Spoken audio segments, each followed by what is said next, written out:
Bismillahirrahmanirrahim. Assalamualaikum warahmatullahi wabarakatuh. Alhamdulillah.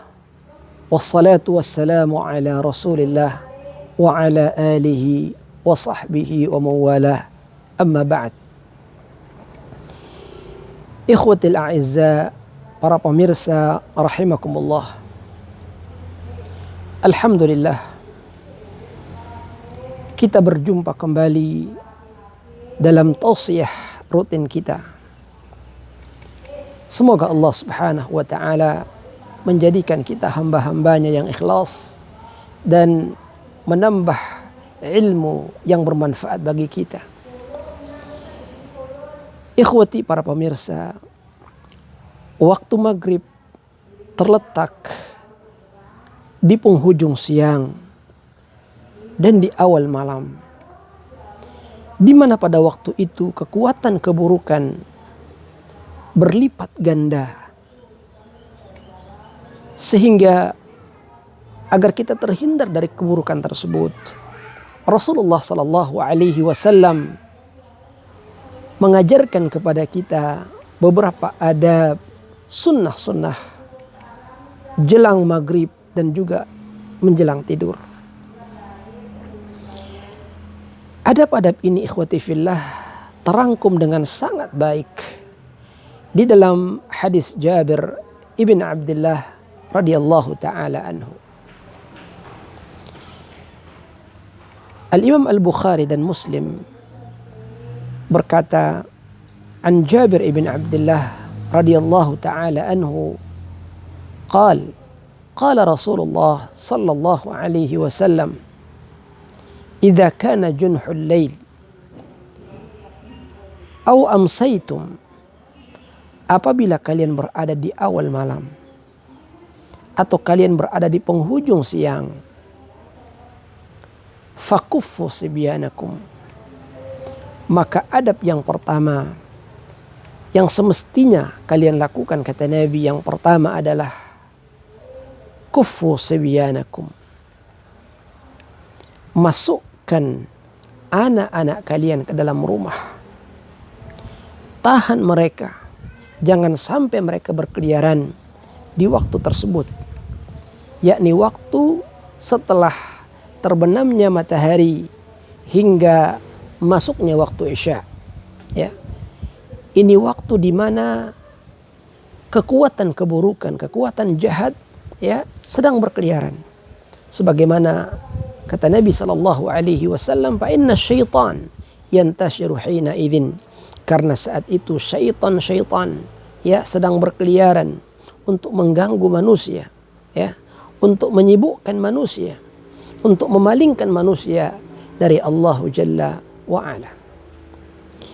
Ma'asyiral muslimin, para ikhwah, kita saksikan bersama di sekitar kita banyak anak-anak yang diganggu oleh syaitan, ya, tanpa disadari oleh orang tuanya, karena mereka masih berada di luar rumah ketika waktu maghrib menjelang.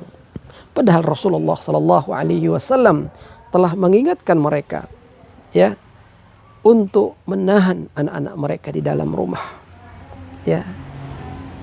Dan subhanallah, orang-orang tua kita terdahulu ketika kita masih kecil, masih di bangku sekolah dasar, ya, mereka selalu berkata, ya, masuklah kalian ke dalam rumah, ya, di waktu maghrib. Ini tidak lain, jamaah sekalian, agar kita terhindar dari keburukan dan gangguan syaitan yang berkeliaran pada saat itu. Hal ini juga penting agar waktu maghrib dapat kita maksimalkan untuk beribadah kepada Allah Subhanahu wa ta'ala, baik dengan salat berjamaah, dengan menggalakkan maghrib mengaji, ya, baik itu tahsin, tahfidz Al-Quran dan yang lainnya, ya, maka memiliki hikmah yang sangat agung. Kemudian adab yang kedua, kata Nabi sallallahu alaihi wasallam, wa aglikul abwab wadhkur ismallah. Ya. tutuplah pintu-pintu rumah kalian dan sebutlah nama Allah Subhanahu wa taala. Ini berarti ketika waktu maghrib menjelang, ya, setiap orang hendaklah menutup pintu rumahnya, menutup jendela-jendela rumahnya, ya, agar tidak mudah dimasuki oleh syaitan. Karena kata Nabi, fa inna syaitan la yaftah baban mughlaqan. Syaitan tidak memiliki kemampuan untuk membuka pintu yang tertutup. Karena itu ketika pintu kita tertutup dan pada saat kita menutup kita menyebut nama Allah, maka syaitan berkata kepada saudara-saudaranya, ya, kita tidak punya tempat tinggal di rumah ini, ya. Lalu mereka mencari tempat yang lain yang rumah tersebut tidak ditutup dengan membaca nama Allah Subhanahu wa taala. Ikhwati fillah, hadis ini juga mengisyaratkan bahwa keburukan itu tidak saja berasal dari syaitan, bisa juga dari manusia, ya, yang memiliki niat yang buruk, ya, terhadap kita dan rumah kita. Karena itu ketika rumah kita kunci, ya, kita tutup baik pintunya maupun jendelanya dengan menyebut nama Allah, maka Allah akan menjaga rumah tersebut hingga datangnya waktu pagi. Kemudian sunnah yang ketiga atau adab yang ketiga, ikhwati fillah, kata Nabi, wa auku kirawakum wadhkuru smallah.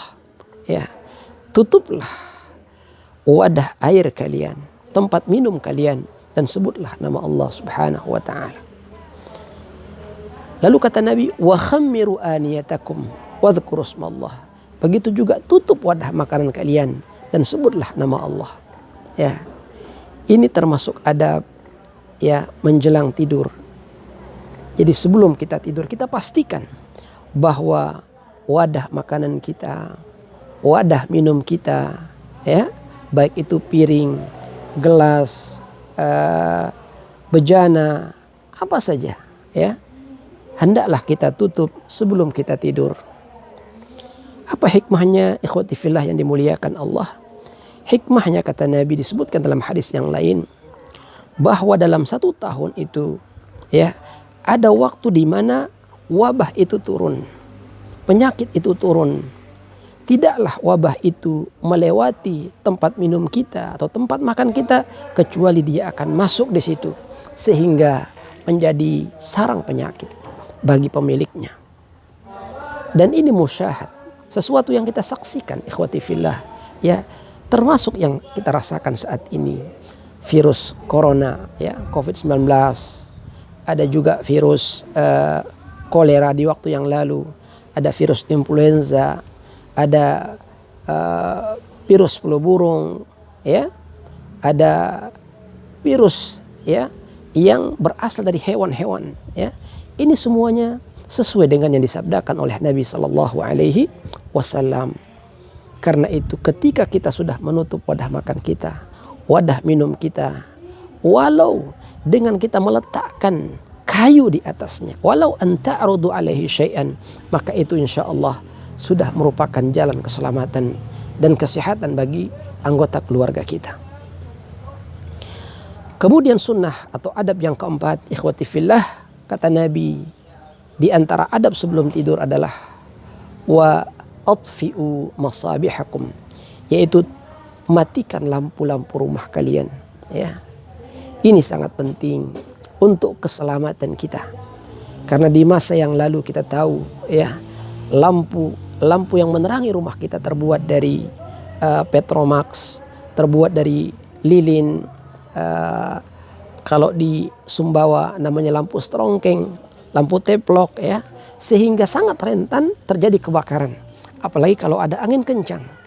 Karena itu di antara sarana keselamatan adalah dengan kita mematikan lampu, ya, menjelang kita tidur, ya, untuk menghindari apa?